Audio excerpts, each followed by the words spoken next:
반갑습니다. 베이스캠프 교회 김원규 목사입니다. 오늘 이 아침에 함께 묵상할 말씀은 신명기 27장 1절에서 10절까지의 말씀입니다.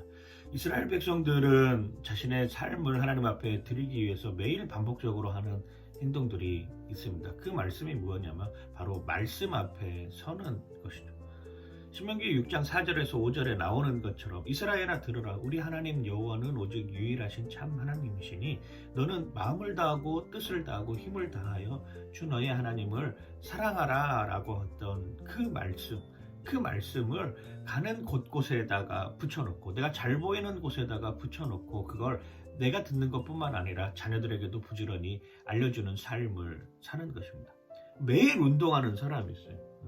매일 헬스클럽에 가가지고 열심히 운동하시는 분이 있습니다. 그런데 이렇게 매일 운동하시는 분이 운동을 안 가면 어떤 일이, 오히려 몸이 피곤하고 내가 오늘 뭔가를 아무것도 하지 못했던 것 같다라고 하는 이런 생각을 들면서 하루를 보내게 됩니다. 매일 운동하는 것이 내가 하는 것 같았지만 돌이켜 생각을 해보니까 운동을 통해서 내가 건강해지는 삶을 살아가고 있는 것이죠. 매일 새벽기도 가시는 분이 계세요. 하루도 빠짐없이 비가 오나 눈이 오나 태풍이 부나 새벽기도 가시는 분들이 계십니다. 물론 대단하시죠. 근데 그런 분들이 하루 새벽기도를 안 가면 되게 힘들어하세요. 오늘 하루 뭔가 아무것도 안 한 것 같고. 매일 기도하는 사람들이 있습니다.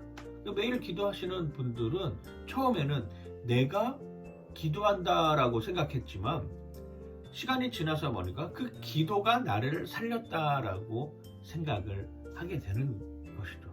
말씀을 묵상하는 것도 마찬가지입니다. 매일 말씀을 묵상하는 것이 처음에는 내가 내 시간을 내어서 하나님의 말씀을 묵상한다라고 생각했지만 어느 순간 시간이 지나니까 말씀이 나를 이끌고 있다라고 하는 이러한 삶으로 살아가게 되고, 결국 그 생각이 생각으로 바뀌고 비전이 바뀌고, 그럼 내가 하나님께 어떤 모습으로 나아가야 되지, 어떻게 기쁨의 삶을 살아야 될지라고 고민하게 만드는 신앙의 여정으로 살아가는 것이죠. 신앙에 성숙한 사람들일수록 이런 삶을 살아가는 경우들이 많이 있습니다.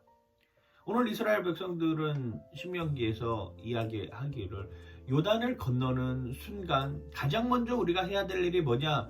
말씀 앞에 서는 것이다 라고 하는 것을 우리에게 보여주고 있습니다. 신명기 27장 3절은 이렇게 이야기를 하죠. 요단을 건넌 후에 이 율법의 모든 말씀을 그 위에 기록하라. 그리하면 내 하나님 여호와께서 내게 주시는 땅, 곧 젖과 꿀이 흐르는 땅에 내가 들어가기를 내 조상들의 하나님 여호와께서 내게 말씀하신 대로 하니라. 그렇습니다. 새로운 땅으로 들어가는 그 순간에도 가장 먼저 해야 될 것이 여호와 하나님의 말씀을 지키는 것이죠. 하나님의 말씀이 그 위에 세워지면 이후에 어떠한 상황이 일어나든지 상관없이 나는 그 기초 위에 든든히 서 있을 수 있다라고 하는 것을 우리에게 보여주는 것입니다. 그만큼 기초가 중요한 것입니다. 특별히 신앙의 기초는 다른 것이 아닙니다. 말씀의 기초에 서지 않으면 신앙은 언제든지 흔들릴 수밖에 없는 것이죠. 어제 주일에 예배를 드리면서 한 자매가 이런 간증을 하더라고요. 예전에 신앙생활 하면서 자기가 교제하는 것이 너무 좋았다고 이야기를 합니다.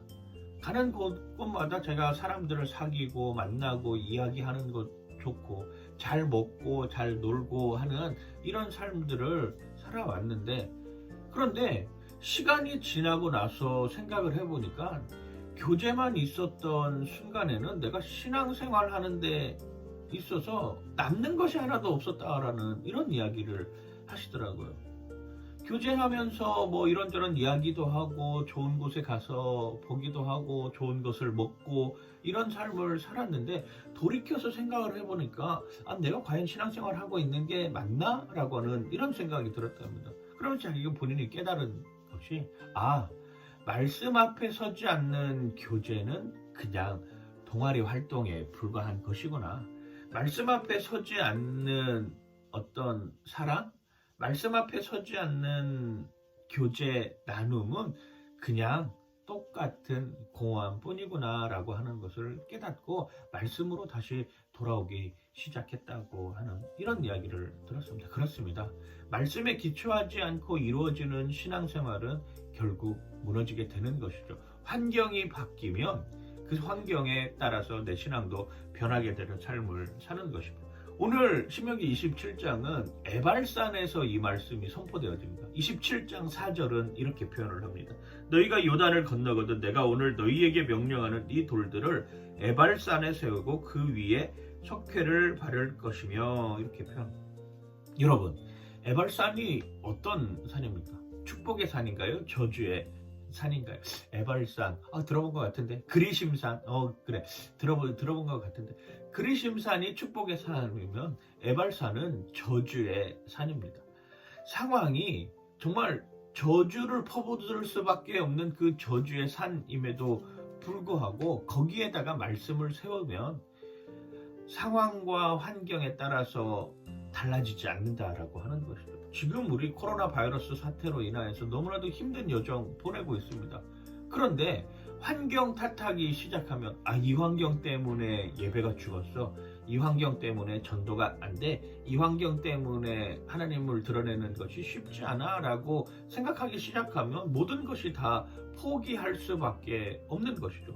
그런데 이 환경을 뛰어넘어서 일하시는 분이 하나님이다 라고 하는 것을 느껴지고 환경을 뛰어넘어서 일하시는 분이 하나님일 수밖에 없다라고 생각이 되어지면 우리는 그 일들을 감당해낼 수 있다라고 하는 것입니다. 왜? 말씀에 기초하여서 살고 있기 때문에. 내 상황은 변할 수 있어요. 내 상황은 또 언제든지 변합니다. 오늘 사는 삶이 다르고 내일 어떻게 될지도 몰라. 우리 코로나 바이러스로 겪으면서 알고 있잖아요. 오늘이 다르고 내일이 다릅니다. 좀 잠잠해진 것 같다라고 이야기하면 어느 순간 또 확산되어져 있고 갈피를 종잡을 수가 없습니다.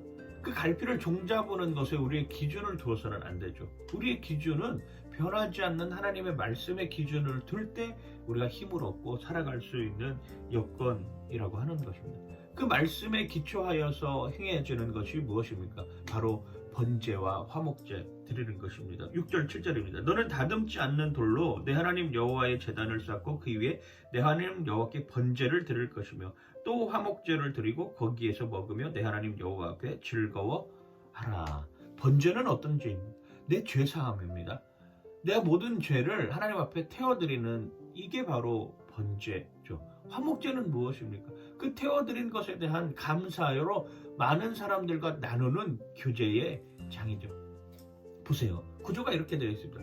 말씀으로 함께 해야 됩니다. 말씀의 기초 위에 서 있어야 되는 것이죠. 그래야 우리가 환경이 흔들리지 않는다라고 하는 것을 알려주는 것이고, 그리고 말씀의 기초에 선 사람들이 행하는 일들이 무엇입니까? 자기의 죄사함을 하나님께 드리는 것입니다. 그리고 화목한 모습으로 화목제를 드리면서 이웃들과 함께 교제하는 것이죠. 그리고 마지막 마무리는 무엇을 하겠습니까? 오늘 27장 10절 말씀입니다. 그런즉 내 하나님 여호와의 말씀을 청종하여 내가 오늘 내게 명령하는 그 명령과 규례를 지킬지니라. 다시금 말씀으로 돌아오는 것이죠. 이게 우리의 신앙생활의 모습입니다. 하나님의 말씀을 기초로 해서 살고 그 말씀의 기초로 내가 하나님 앞에 번제와 화목제를 드리는 예배의 자리로 나아오며 그리고 결국에는 다시 말씀으로 돌아가는 삶이 우리 안에 펼쳐지는 것이죠. 오늘 6월을 시작하는 이날, 6월 한 달 동안 또 남은 1년의 과정 동안 하나님께서 함께 말씀으로 지켜주시길 간절히 소망하고 축복합니다. 파이팅!